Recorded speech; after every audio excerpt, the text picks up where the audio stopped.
Mesdames et Messieurs, please welcome the Honorable Barack Obama, President of the United States of America, the Right Honorable Justin Trudeau, Prime Minister of Canada, le Très Honorable Justin Trudeau, Premier Ministre du Canada, and His Excellency Enrique Peña Nieto, President of Mexico. Good afternoon, everyone. Thank you for joining us today. President Obama, President Peña Nieto, and I have just wrapped up a very productive meeting. The tone of the meeting was friendly, as you might expect among friends, but also a little poignant. We're obviously thrilled to have President Peña Nieto here for his first visit to Canada as President of Mexico, yet at the same time, it's a little sad that this will be the last chance for all three of us to get together in this capacity, given President Obama's impending retirement. Something he pointed out to us more than once, I should add, usually with a little smile. But I do want to once again thank both leaders and their delegations for coming to Ottawa and for being truly open to the discussions that took place today. One of the first items we discussed was our common respect for diversity and our firm support for LGBTQ2 rights, especially in the wake of the shootings earlier this month in Orlando. Les États-Unis et le Mexique, the United States and Mexico both lost citizens in Orlando. That tragedy has strengthened our determination to protect the rights of LGBTQ2 people, and on behalf of we urge all leaders throughout the world to do the same. We also talked about the need to ensure a clean and prosperous future for all of our people and for all of people in the world. President Obama and I are unanimous in our belief that on this issue, North America can and indeed must lead the way. Today, we turned that resolve into action with the negotiation of an ambitious and enduring North American climate, clean energy, and environment partnership. This partnership will see our countries stand side by side as we work toward the common goal of a North America that is competitive, that encourages clean growth, and that protects our shared environment now and for generations to come. It's a partnership that lays out some very clear deliverables and that identifies realistic paths to achieving them. Together, we will advance clean and secure energy with the goal of 50% clean power generation across the continent by 2025. We will drive down short-lived climate pollutants, things like methane, black carbon, and hydrofluorocarbons. We will promote clean and efficient transportation, creating clean jobs as we reduce energy consumption, air pollution, and greenhouse gases. We will work together to protect nature and to advance our scientific understanding of the environmental challenges we share. And finally, we will respond directly and decisively to the challenge of climate change, working to make our own countries more resilient as we encourage others to do the same. This is what can happen when countries come together in pursuit of a common goal, when we have a big idea and the political will to make it happen. Today's climate agreement stands as proof that cooperation pays off and that working together always beats going it alone. There were, of course, other issues on the agenda as well. We also had the opportunity to talk about ways of advancing trade and competitiveness in North America. It's essential to each of our economies, and it is vital for the creation of good jobs for the middle class. Furthermore, we reasserted our common commitment to human rights, and we discussed the aspects on which we could be better partners to ensure the protection and defense of fundamental rights.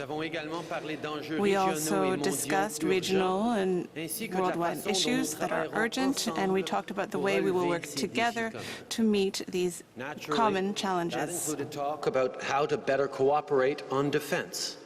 But it also meant forging a closer working relationship when it comes to providing development and humanitarian assistance, as well as finding ways to more effectively combat public health challenges, the illicit flow of funds and drugs, and human trafficking. As I said, the conversations were friendly, but also frank, and I'm reassured and encouraged by the progress we were able to make today. Relationships between the citizens of our three nations have always been strong, even in the past when our governments haven't always seen eye to eye. It's gratifying that once again we are able to come together as leaders of three truly great nations to honor that enduring friendship and to once again deliver real results for the people of Canada, Mexico, the United States, and indeed the entire global community. Thank you, Barack and Enrique, for all your hard work today and every day. I'd now like to introduce the President of Mexico, Enrique Peña Nieto. Thank you very much, Prime Minister of Canada, Honorable Barack Obama. With this press conference, we come to an end of a stay in Canada, 2 days of stay visit, and today at the North American Leaders Summit. Prime Minister Trudeau, allow me to say once again how grateful I am for your hospitality, for the warmth with which we were received, myself and my delegation. We were warmly welcomed in this country. We're going back to Mexico with memories of the warm welcome that the Canadian people showed in Quebec, in Toronto, and Ottawa. We're going back to Mexico fully convinced that we have renewed our bilateral relationship with Canada. Canada, in yourself, Canada has a leader that is going back to universal values that make Canada stand out in the world. President Barack Obama, I would like to say that we acknowledge your determination to have a more united, integrated, and competitive North America, a more prosperous and inclusive North America. I would like to highlight, specifically being the last North American Leaders Summit that you will attend to as the President of the United States. I would like to acknowledge that Mexico recognizes the fact that you have promoted along Mexico a strategic partnership, and you have always been prone and willing to work towards a bilateral agenda that covers different fronts beyond security, in the process of generating clean energy. You have favored those efforts. You have always favored a more expedited trade, a safer border, more competitiveness in our trade. You have always been in favor of having cooperation in education and cultural matters. You have always been willing to push technology and science forward. But there is no doubt that your legacy also covers other regions of Latin America. You have reestablished a relationship with Cuba. You have supported the development of Central America. And in the Summit of the Americas as well, you have contributed to its advancement. We would like to acknowledge as well your tireless efforts made towards the advancement of the environment and of addressing the challenges of global warming. There is no doubt that your presidency has helped to build and reaffirm the candid relationship that the United States and Mexico have. During this Trilateral Summit, the governments of Canada, the United States, and Mexico, we have reaffirmed our decision to work together with a vision, with resolve to advance economic integration in North America. In order to fulfill this goal, Mexico values that in the Trans-Pacific Partnership there is a great opportunity to reaffirm this level of integration between the three countries that are part of NAFTA. But besides that, we are taking this opportunity to other regions of the world, specifically towards Asia. I believe that the advantages, the benefits, and the beauties that this integration will carry and has carried along for the benefit of our societies can be extended when the Trans-Pacific Partnership is approved. Mexico supports this effort with enthusiasm. This partnership, this agreement is at the Senate in the process of being approved. We are fully convinced that by working together and by taking stock of our complementarity, we can be the most competitive region in the world. As Prime Minister Trudeau has said during this summit, we have worked on addressing four priorities: climate change, clean energies and environment, competitiveness at the borders and trade, security and defense, and regional and global issues. Specifically, Mexico addressed the area of competitiveness in trade and in our borders. I would like to highlight some of the most important agreements. We're going to create single trade windows to enable our border exchanges. Our goal is to have one foreign trade single window for North America. Secondly, we're going to map North American clusters. This will be a vital tool for decision-making and to bolster economic trade in the region. We have agreed to have a trilateral cluster map as soon as possible. And thirdly, I should mention the Trilateral program for trusted travelers. Mexico has proposed that this program uses global entry platform that Canada and the United States already have, and this year we will implement the electronic kiosks platform that is already present in different airports in the United States and Canada.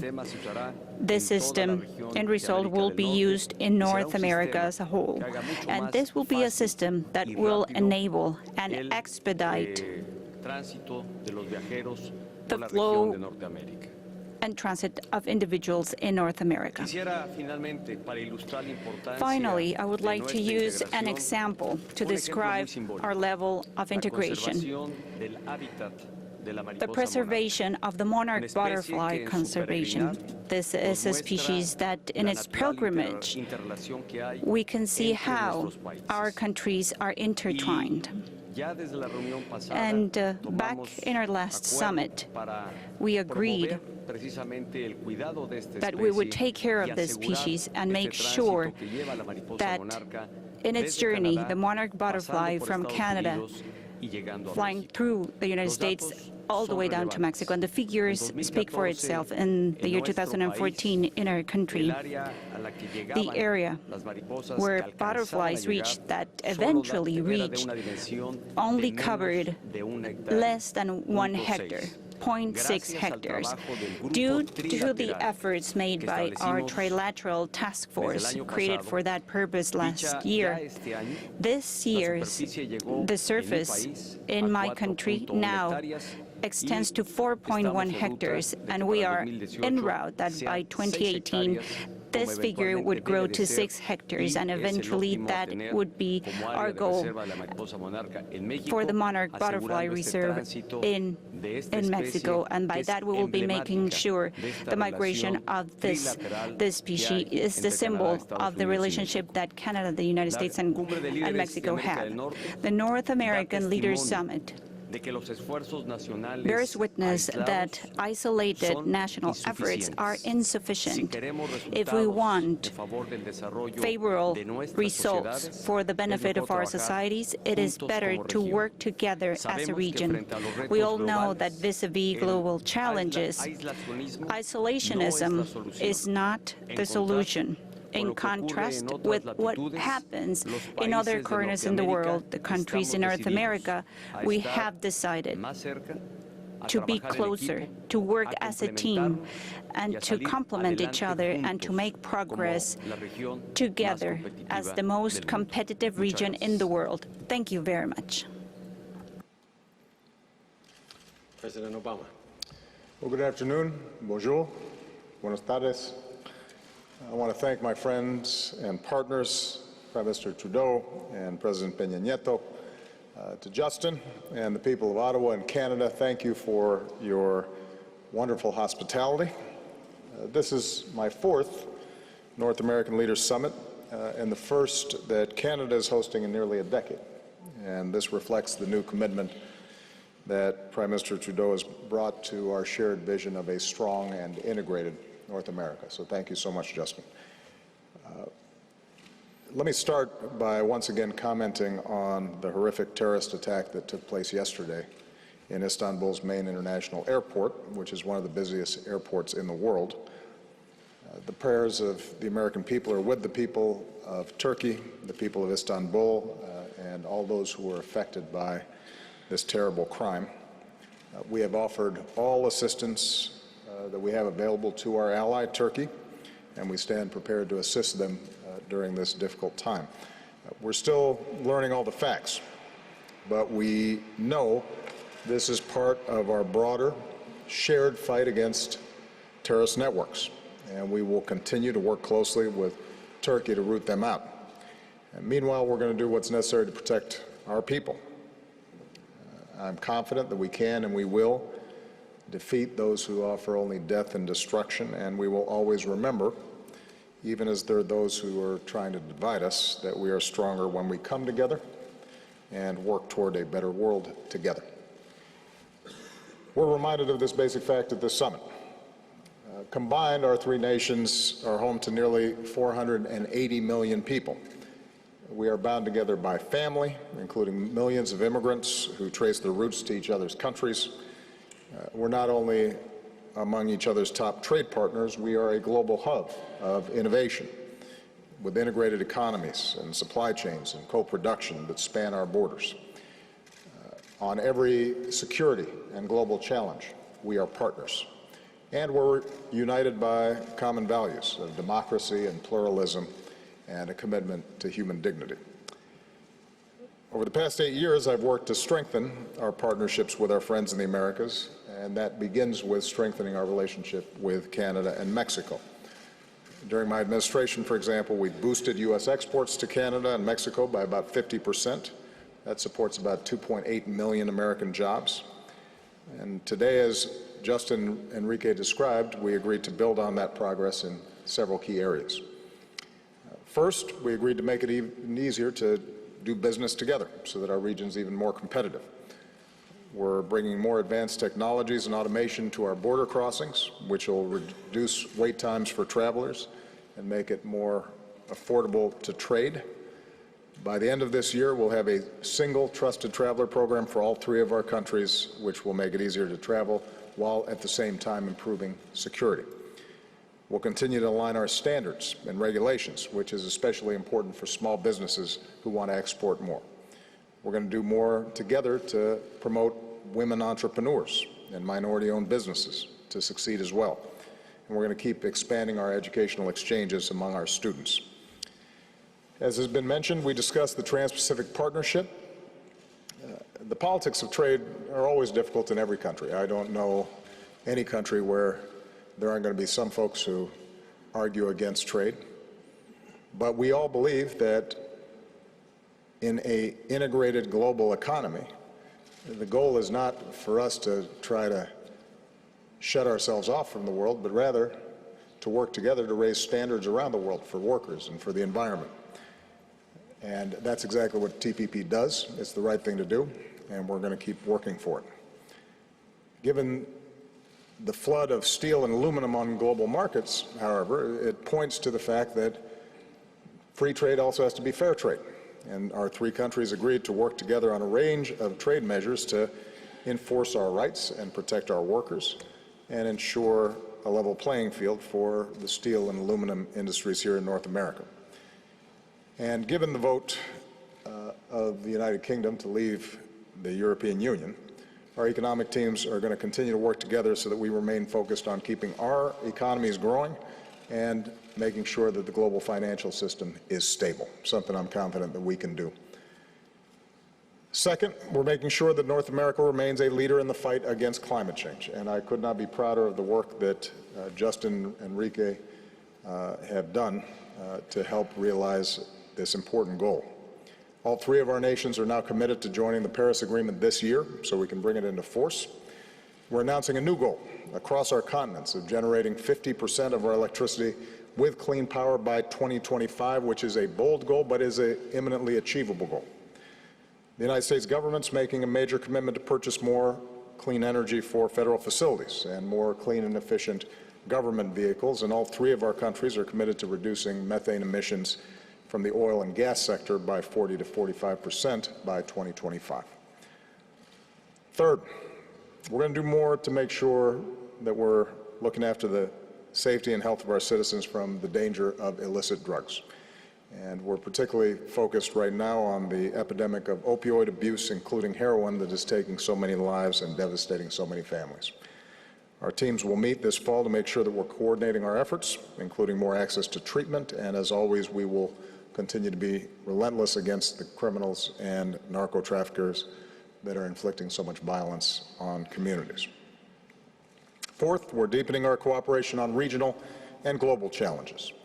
Joint efforts against diseases like Zika, helping our Central American partners address poverty and violence that have led to so many families and children making an extraordinarily dangerous trip to flee difficult circumstances. I want to thank Justin and Enrique for their government's strong support of our new approach to Cuba. And I'm also glad that our countries have agreed to do more around the world to address the refugee crisis and expand our peacekeeping efforts. In our own hemisphere, with the historic agreement in Colombia, a major step toward peace, our three nations are going to help the Colombians remove landmines as just one example of efforts to fortify what has been a very difficult negotiation. And given the very serious situation in Venezuela and the worsening plight of the Venezuelan people, together we're calling on the government and opposition to engage in meaningful dialogue and urge the Venezuelan government to respect the rule of law and the authority of the National Assembly. Political prisoners should be released, the democratic process should be respected, and that includes legitimate efforts to pursue a recall referendum consistent with Venezuelan law. In closing, we're determined to keep building on the progress that's been made at so many of the previous summits. And by the way, Enrique, I love the story about monarch butterflies. You know, they're not just any species, they are spectacular. And we want to make sure that our children, our grandchildren can see them as well. We're creating what we call the North American Caucus, which means our three governments will meet on a more regular basis.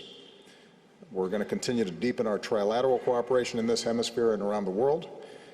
And in short, we're going to do more to speak with one united North American voice on the world stage. We couldn't have better partners than Justin and Enrique. I'm confident that we're going to continue to advance regional cooperation and integration, and that's not just going to be good for our own people, that'll be good for the world as well. Merci beaucoup. Muchas gracias.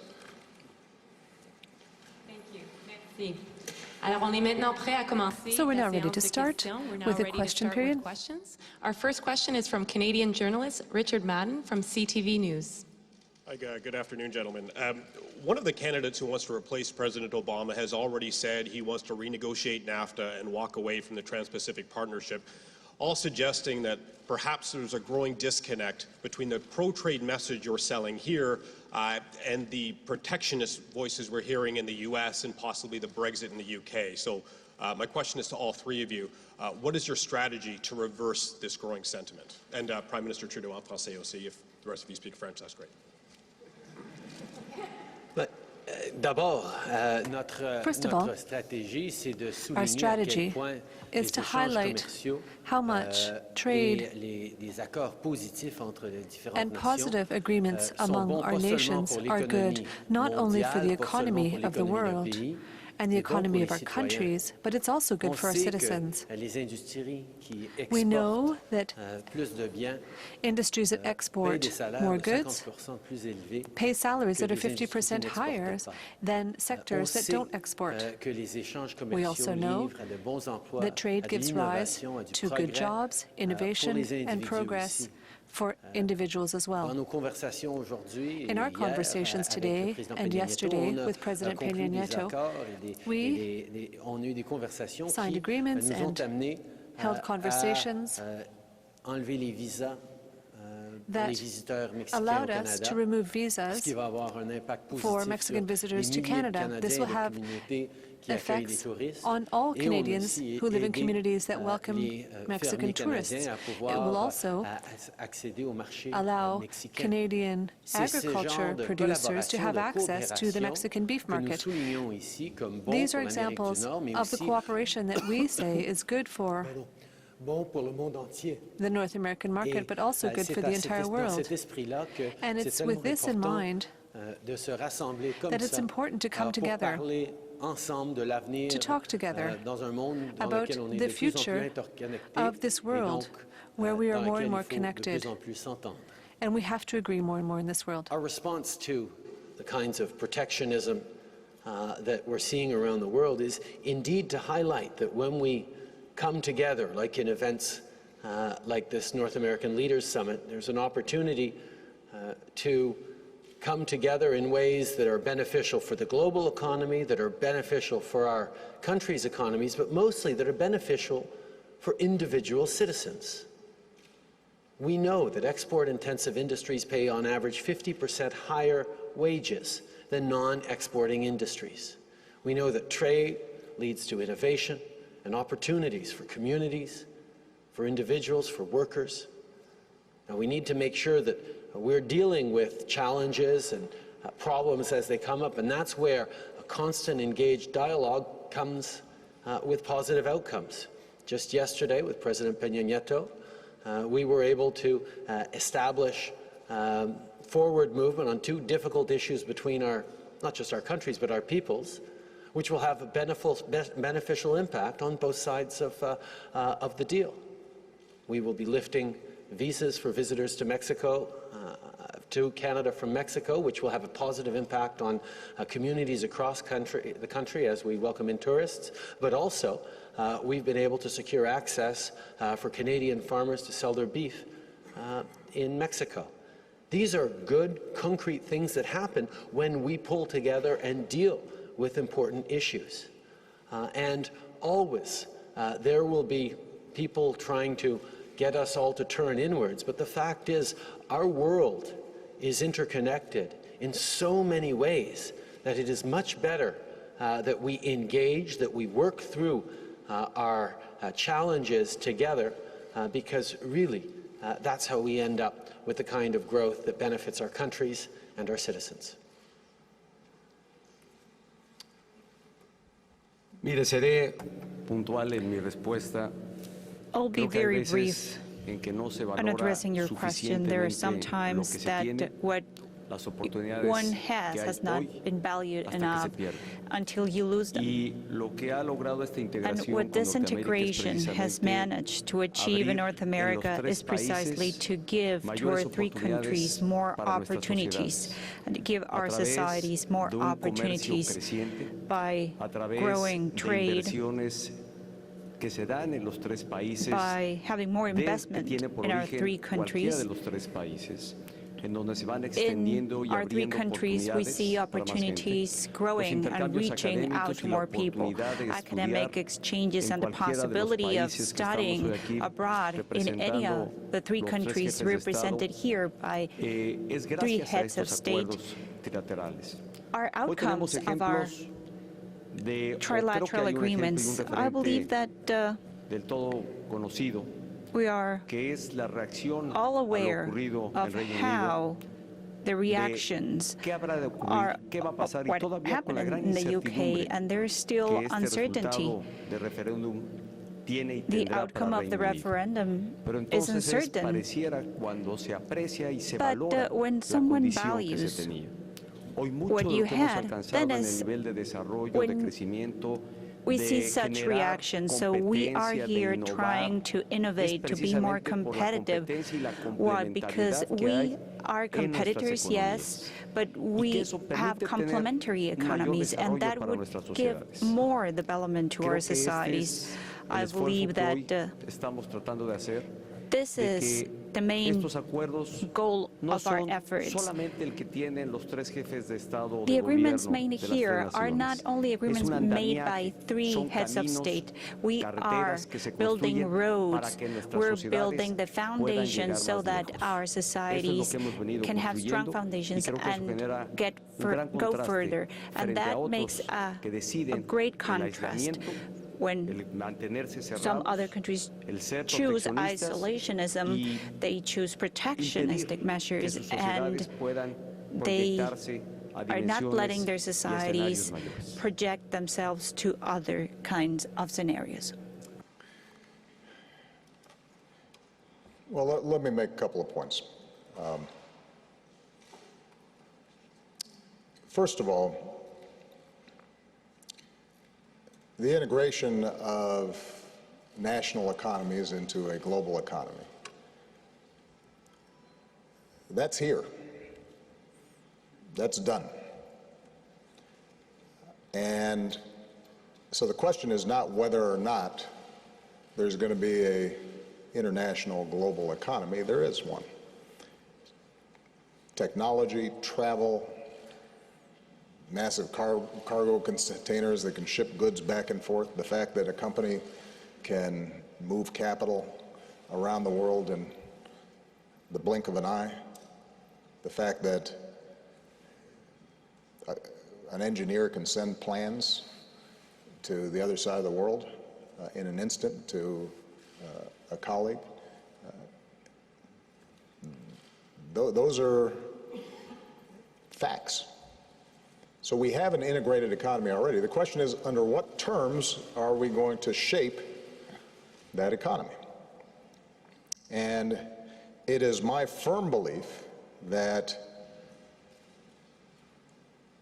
making sure that how we trade, how we exchange goods, it is my firm belief that shaping those in accordance with the values that our three countries care deeply about is going to be good for us. And us trying to abandon the field and pull up the drawbridge around us is going to be bad for us. Now, with respect to Brexit, I think it's important to point out that those who argued about leaving the European Union are the same folks who the very next day are insisting, don't worry, we're still going to have access to the single market. So apparently their argument was not against trade generally, they just didn't want any obligations to go with the access to the free market. And it's important for us not to draw easy analogies between what happened in the UK and the EU versus what's happening between our three countries in terms of trade, or what's happening in terms of us attempting to access Asian markets through TPP. That's point number one. Point number two. Ordinary people who have concerns about trade have a legitimate gripe about globalization. Because the fact is that as the global economy is integrated, what we've seen are trend lines across the advanced economies of growing inequality and stagnant wages, and a smaller and smaller share of overall productivity and growth going to workers, and a larger portion going to the top 1%. And that's a real problem, because if that continues, the social cohesion and political consensus needed for liberal market economy starts breaking down. So they're right to be concerned about that. I'm concerned about it, Justin's concerned about it, and Enrique is concerned about it. The question is, what do you do about it? And the prescription of withdrawing from trade deals and focusing solely on your local market, that's the wrong medicine. First of all, because it's not feasible, because our auto plants, for example, would shut down if we didn't have access to some parts in other parts of the world. So we'd lose jobs, and the amount of disruption that would be involved would be enormous. Secondly, we'd become less efficient. Costs of our goods in our own countries would become much more expensive. And this nostalgia about an era when everybody was working in manufacturing jobs and you didn't need a college degree and you could go in, and as long as you worked hard, you could support a family and live a middle-class life. That has been undermined far more by automation than it has been by outsourcing or the shift of jobs to low-income or low-wage countries. I mean, the steel industry is producing as much steel in the United States as it ever was. It's just it needs 1/10 of the workers that it used to. And this is why my pushback on both the left and the right when it comes to protectionism or anti-trade arguments is you are right to be concerned about the trends, but what you're prescribing will not work. And there's a better way of doing this. And the better way of doing it is countries like ours that have high labor standards and high environmental standards and strong protection of intellectual property and rule of law, we've got to get out there and help to shape those rules so that they work for our workers and our businesses. Because if we don't, China will write the rules, and they may not have the same regard for the values that we care about. Other countries will write the rules in ways that disadvantage our workers and our businesses. In Asia right now, there are a whole lot of tariffs that keep our products out, but because we happen to be some of the most open nations in the world, they're selling our stuff in. So we can't disengage, we got to engage more. And if we combine that with investments in education and tax policies that are fair and making sure that college is affordable, and we're strengthening the safety net, and we're rebuilding our infrastructure, which are jobs that cannot be exported, and we're making investments in research and development, and we're building an inclusive society in which everybody's got a fair shot. That's how we're going to solve these problems. And what is absolutely true is that too many folks who've been in charge around the world have neglected that side of the equation. So we're going to keep on pushing hard to shape an international order that works for our people. But we're not going to be able to do that by cutting off trade, because that's going to make all of us poor. Merci. On est maintenant prêt pour la deuxième question. Thank you. We can now take the second question. Reporter Daniel Venegas, Milenio. Good afternoon. I would like to ask you, We have the election process going on in the United States. There is an anti-immigrant and anti-Mexican rhetoric by Donald Trump. I would like to ask you, did you address this issue during your meeting? And how can you ring-fence the agreements that you have described and the positive outcomes of your trilateral relationship? What would happen if someone who is not in agreement, he has said it that NAFTA, they would step back from NAFTA? What did you address in your meetings? Thank you. Pasaré por decir que I would like to begin by saying that se ha tratado sobre ese tema y creo que por lo menos bueno, lo hemos dicho ya a lo largo de esta visita de Estado aquí a Canadá. We did address the issue and we have discussed it during the state visit. Specifically, I would speak on behalf of Mexico. My government will respect the election process, which is a domestic process for the United States. We are getting ready to work with whom able turns out to be President of the United States. And the best way to ring-fence the progress and agreements that have been made so far is to explain clearly and let the people feel the beauties and the benefits of all the work we do. Most of what we have today, it's not random. It might be a gift from God, but it is actually the outcome of our work, of the foundations and the work we have done so far. And I believe that in the end of the day, what we managed to achieve today would teach us a lesson. It would be for the Americans to define who would provide them better guarantees to move into the path towards growth and development based upon what we have managed to build in the past. Well, I think Enrique is right.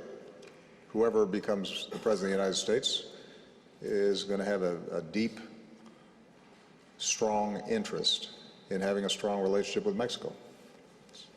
It's our neighbor, our friend, and one of our biggest trading partners. I think I've made myself clear, setting aside whatever the candidates are saying, that America is a nation of immigrants. That's our strength. Unless you are one of the first Americans, unless you are a native American, somebody somewhere in your past showed up from someplace else. And they didn't always have papers. And the genius of America has been to define ourselves not by what we look like, or what our last name is, or what faith we practice, but our adherence to a common creed, a belief that all people are created equal, a belief in free speech and freedom of assembly and democracy and pluralism and tolerance and rule of law. And we have observed those ideals imperfectly at times, but in each successive generation, we've gotten a little bit better at it. We've come closer to our ideals. And the notion that somehow we would stop now on what has been a tradition of attracting talent and strivers and dreamers from all around the world, that would rob us of the thing that is most special about America. And I don't think it will happen. Now, people are genuinely concerned about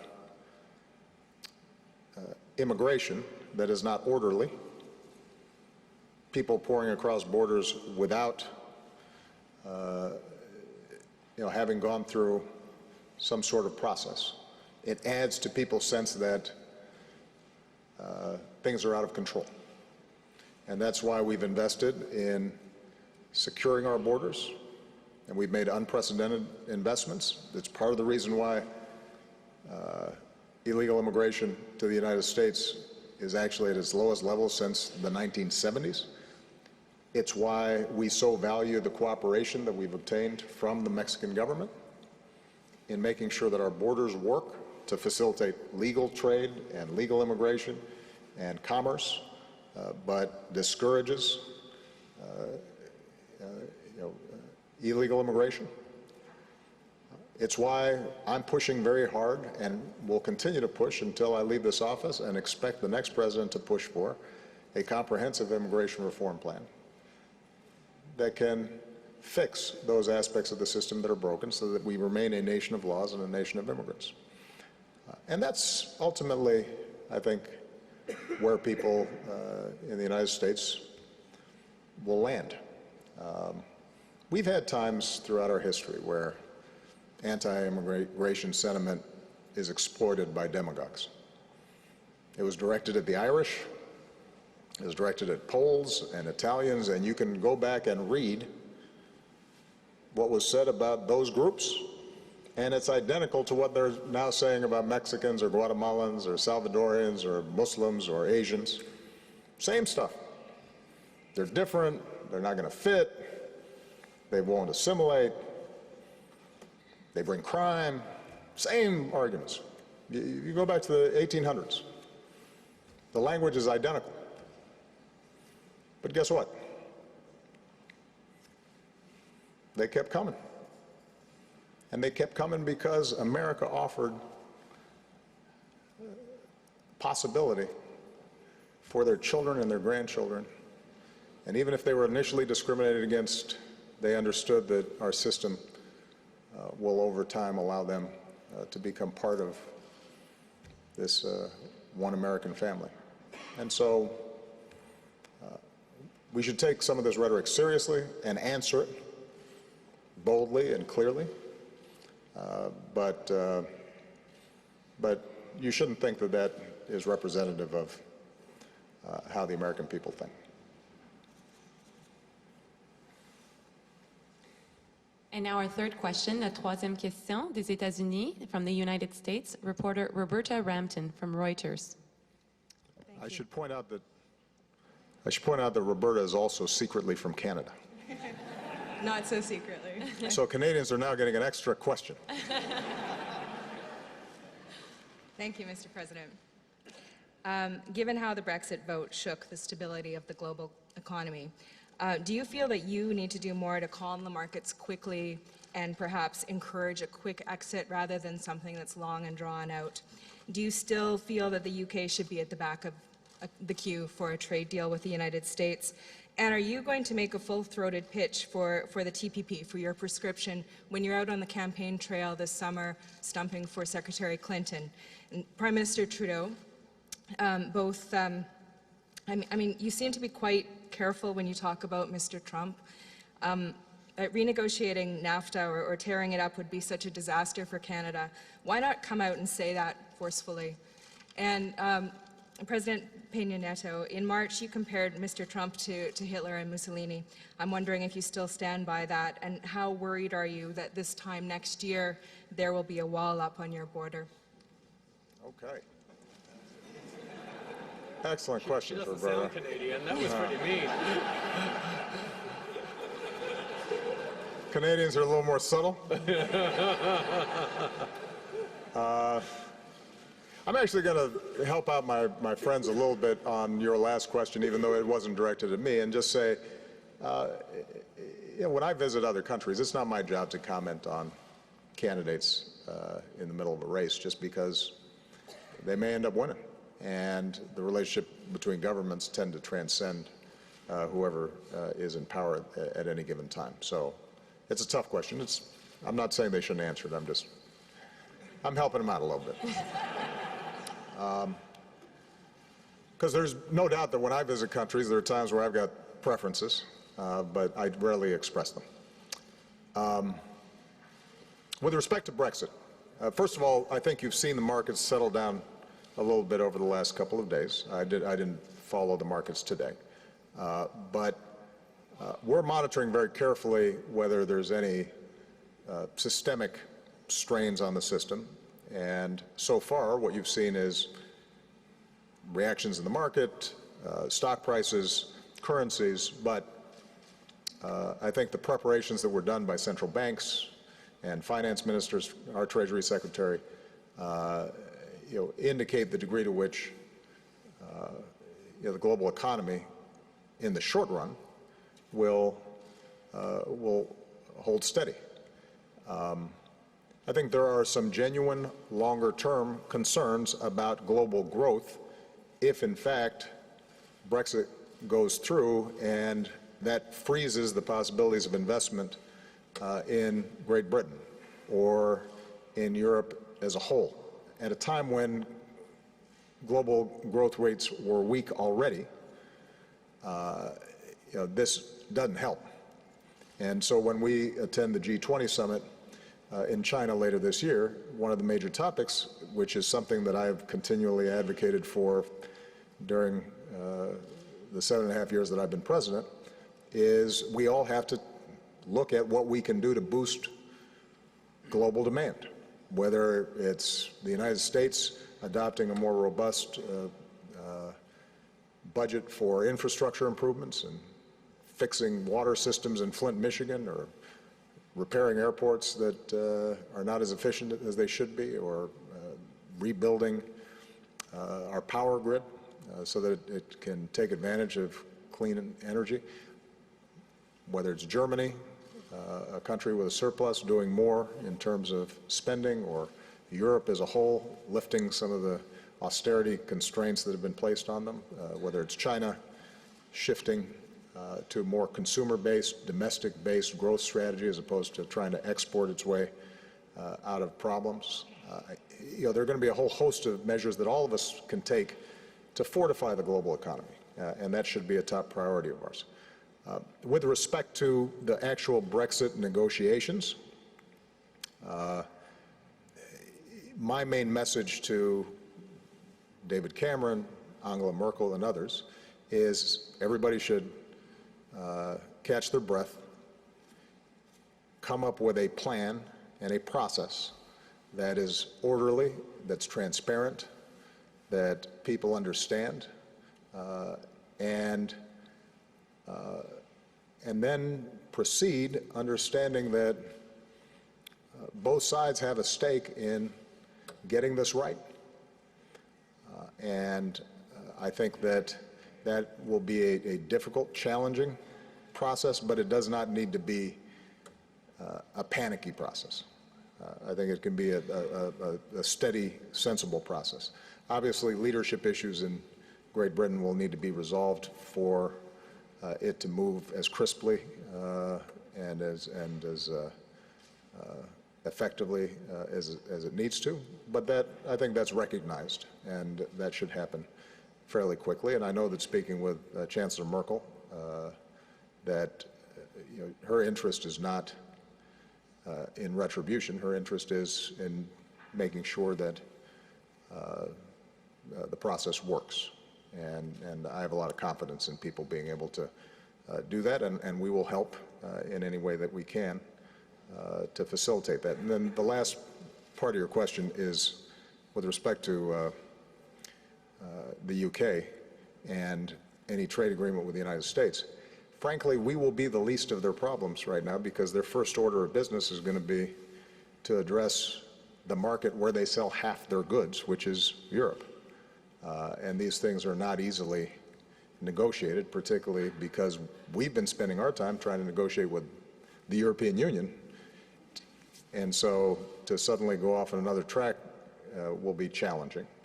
But I think their first and primary concern is going to be to try to figure out how they interact with the European Union and the European market if in fact and when in fact they leave.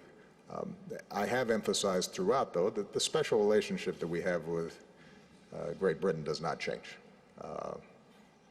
The ties of affection and family and language and institutions and culture and the business relationships that exist, those are so deep and so long-lasting. The cooperation we have on security issues and on global challenges, those are so fundamental that our relationship with the UK fundamentally doesn't change.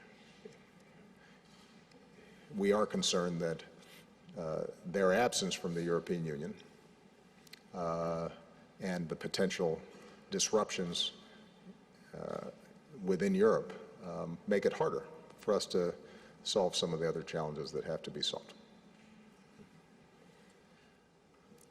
One of the things that's easy to forget amid the inflated rhetoric of an election campaign is that the relationship between our three countries goes far deeper than any individual leaders.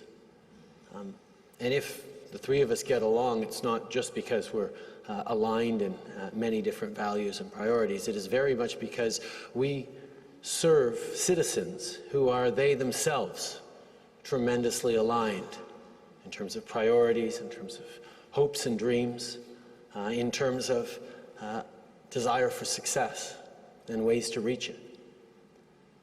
So when you look at the level of integration of our supply chains, of our markets, of the flow back and forward across borders of goods, of people, and the tremendous benefits that have come from proximity and strong relationships to individual citizens across this continent, it's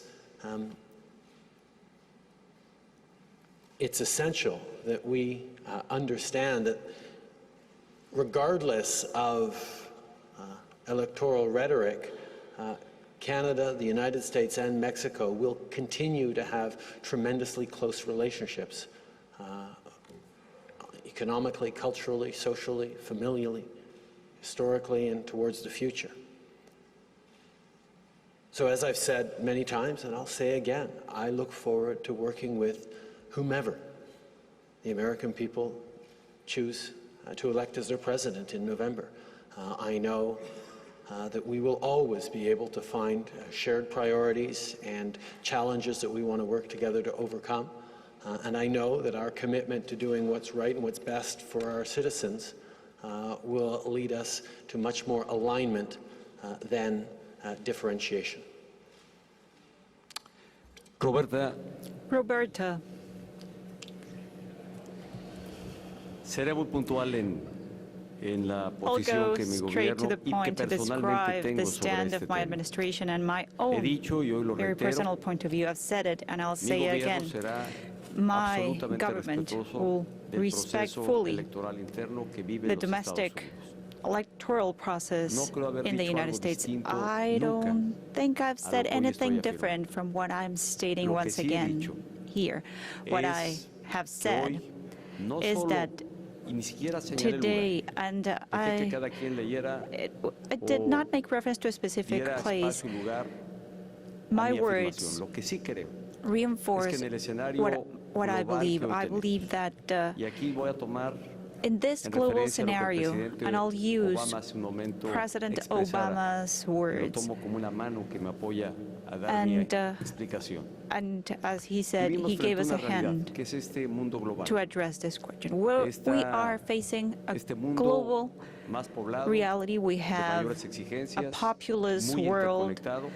an Y lo que sí he interconnected afirmado world with its es que own en este challenges. What mundo I have hoy said se presentan en is that distintas partes in the world we're living actores in different políticos, places, we have liderazgos políticos que asumen political leaders, posiciones political populistas y stakeholders demagógicas, that use demagoguery and have the eliminar o populistic destruir lo slogan que se ha that want to construido, eliminate lo que and ha destroy tomado what has been décadas built, what construir has taken para decades to revertir build, problemas del to pasado, go back y que sí to es cierto, problems of the aún no past. And alcanzan a yes, it llegar is true. a todas las sociedades o los beneficios a toda All la población. the benefits have not reached que society as a whole. That esos is true. But liderazgos o those esos leaderships, actores políticos, those political recurriendo actors, al by populismo y a la using demagogia, populism and vendieran en demagoguery, respuestas muy fáciles they las eventuales choose soluciones the a los easiest problemas way que to solve enfrenta el mundo de hoy.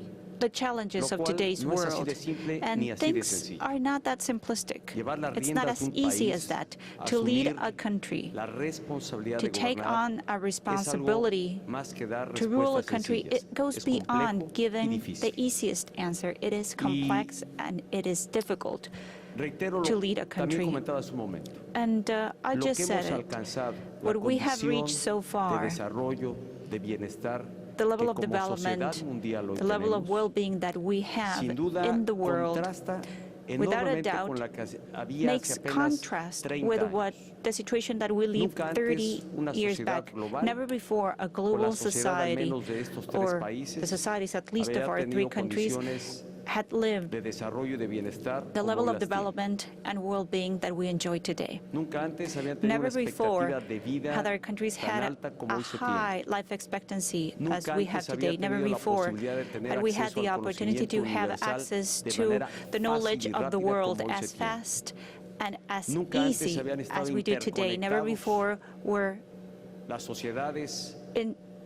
in such a level of connection between society and the possibility of having access to any product from any corner of the world as we do today. And that was built throughout the years by using the model based on openness, free trade, trade agreements. And the biggest challenge today is to make sure that those benefits reach out to every single citizen. But the solution proposed by some is not by destroying what we have been built. It is not taking a different route to choose the road towards isolationism and destruction. What we need to do is to keep up the pace towards development. And when I said that, I mentioned that most of what some people say, it is very similar that in the past, and President Obama already said it even years back, but in the past, some leaders addressed their societies in those terms. Hitler and Mussolini did that. And the outcome, it's clear to everyone. It resulted in devastation. And it turned out to be a tragedy for mankind, and we saw it last century. That was my message when I made reference to this event. My message was about to value what we have and also to be aware of the road that we need to walk still, but that's the benefit that we're looking for, to take the benefits to our societies. Our last question. The question will be from Mr. Philippe Vincent Cloisy of Cogeco News. Mr. Trudeau, with the goals that you have said are ambitious for clean energy, does this mean the U.S. will import more hydroelectricity? To get an answer for you, Mr. Obama. With this agreement to produce more clean energy, does it mean that the United States will have to import more hydroelectricity from Canada? Certainly, the agreement that we've concluded today values our shift towards cleaner, renewable energy. Canada has a tremendous amount of energy that comes from clean sources right now, and we're always looking to create more. How we work together as not just as two countries, but as three countries on energy solutions that give opportunities to our citizens while protecting future generations from the impacts of climate change is something that we are all entirely agreed on. One of the things that we've learned, and this is through the Paris Agreement and through years of following different paths towards solutions, is there is no one single solution to our energy challenges or to the challenges posed by climate change. That we need to be creative, we need to be innovative, and we need to work together. And that's why the conclusion of this ambitious continental energy strategy is so important in how we are going to do not just our share to combat the global challenge that is climate change, but to demonstrate leadership and show that clean energy and clean growth are exactly the solution and the opportunity that we face because of climate change. It's true that the agreement that we came to today is very important because it allows us to fight climate change, but it's also very important when it comes to investing in green energy, clean growth, in our country. I know that we will have to pursue multiple different solutions when it comes to clean energy. But cooperation and the collaboration that we've highlighted today among our three countries will give rise to innovative solutions that are positive in the area of green energy. I can't wait to work with the United States and with Mexico in order that together we are able to face climate change challenges. It's not just a matter of doing our fair share, it's a matter of showing leadership in the world. When it comes to climate change and clean energy, we have to do more than our share. We have to show that the future of the environment and the economy involves taking responsible decisions for the environment and green energy. Thank you.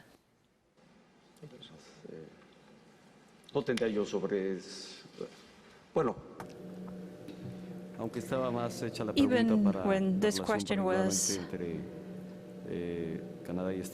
addressed to the U.S. and Canada, I would like to say that Mexico, in this trilateral relationship, and as it has been mentioned here, we also are committed to clean energy.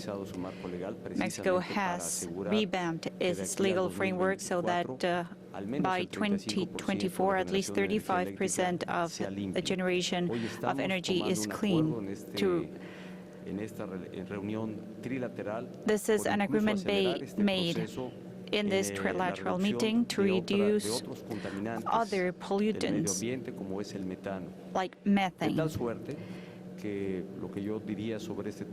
What I would like to say is that our three countries share the same agenda in environmental issues. We have agreed to protect our world and to find solutions that we're already working on. Well, Justin, I think, got it right, which is that we've set a goal, and we are coordinating and synchronizing best practices, and there's going to be an energy mix in each of our countries that's going to be different, and some of it's going to be determined by what natural resources we have. It's going to be determined by how well we can integrate the grid and transmission of power. So there may be some wonderful hydroelectric power that we'd like to get to the United States. Question is, are there enough transmission facilities for us to be able to buy it at a competitive price?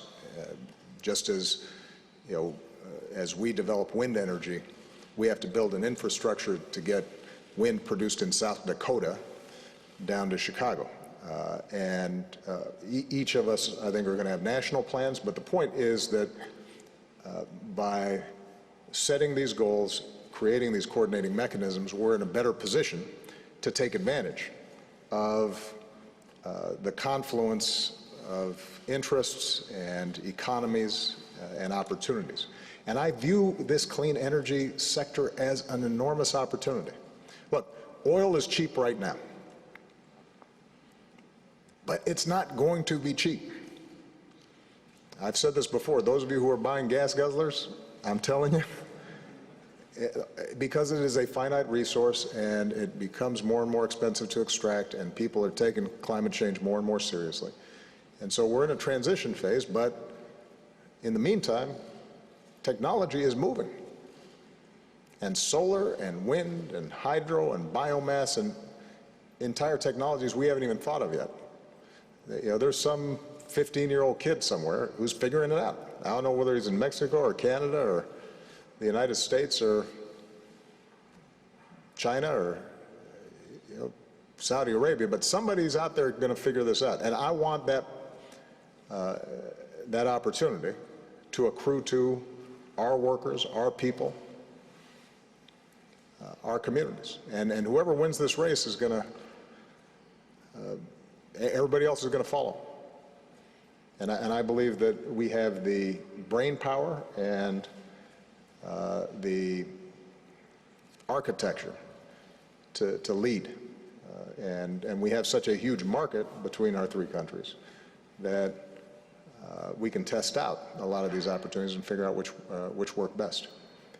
If you'll allow me, I want to say one last thing, though, because it's been a running thread in a bunch of questions, and that's this whole issue of populism. Maybe somebody can pull up in a dictionary quickly the phrase populism, but I'm not prepared to concede the notion that some of the rhetoric that's been popping up is populist.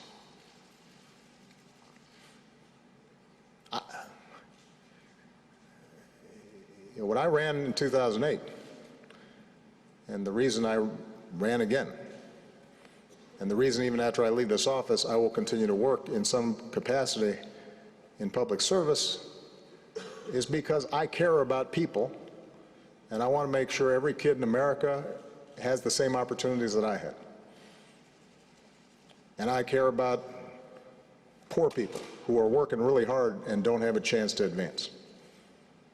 And I care about workers being able to have a collective voice in the workplace and get their fair share of the pie.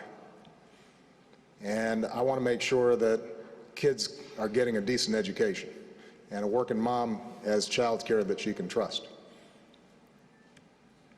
And I think we should have a tax system that's fair, and that folks like me who have benefited from the incredible opportunities in my society should pay a little bit more to make sure that somebody else's kids who weren't as lucky have those same opportunities. And I think there should be curbs on the excesses of our financial sector so that we don't repeat the debacles of 2007 and 2008. And I think there should be transparency in how our systems work so that we don't have people dodging taxes by setting up offshore accounts in other places and avoiding the responsibilities that their fellow citizens who don't have fancy lawyers and accountants that they can't benefit from those same tricks. Now, I suppose that makes me a populist. Now, somebody else who has never shown any regard for workers, has never fought on behalf of social justice issues or making sure that poor kids are getting a decent shot at life or have health care, in fact, have worked against economic opportunity for workers and ordinary people. They don't suddenly become a populist because they say something controversial in order to win votes. It's not the measure of populism. That's nativism or xenophobia, or worse, or it's just cynicism. So I would just advise everybody be careful about suddenly attributing to whoever pops up at a time of economic anxiety the label that they're populists. Where have they been? Have they been on the front lines working on behalf of working people? Have they been carrying the laboring oar to open up opportunity for more people? Now, there are people like Bernie Sanders who I think genuinely deserve the title, because he has been in the vineyards fighting on behalf of these issues. And there, the question is just going to be, all right, we share values, we share goals, how do we achieve them? And I do think Enrique's broader point is right, which is,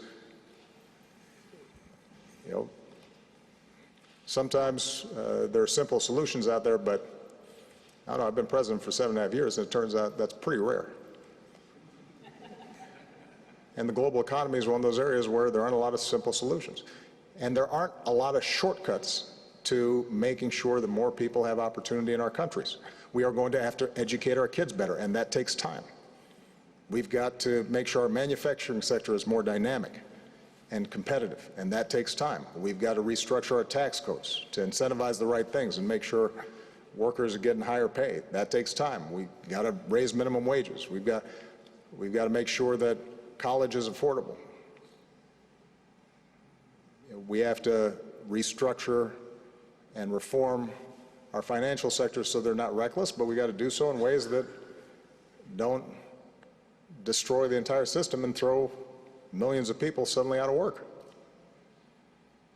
And when we bailed out the auto industry, that wasn't popular, so maybe I wasn't populist, but I tell you what, all those automakers, all those UAW members, both here in the United States and in Canada, are pretty happy I did, even though it had about 10% popularity at the time, even in states like Michigan. So I don't know, maybe that was an elitist move on my part because it didn't pull well.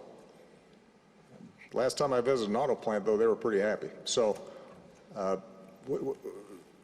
let's just be clear that somebody who labels us versus them or engages in rhetoric about how we're going to look after ourselves and take it to the other guy, that's not the definition of populism. Sorry. This is one of the prerogatives of when you're at the end of your term. You just kind of, you go on these occasional rants. And with this, we conclude our press conference. Thank you very much. Merci. Muchas gracias.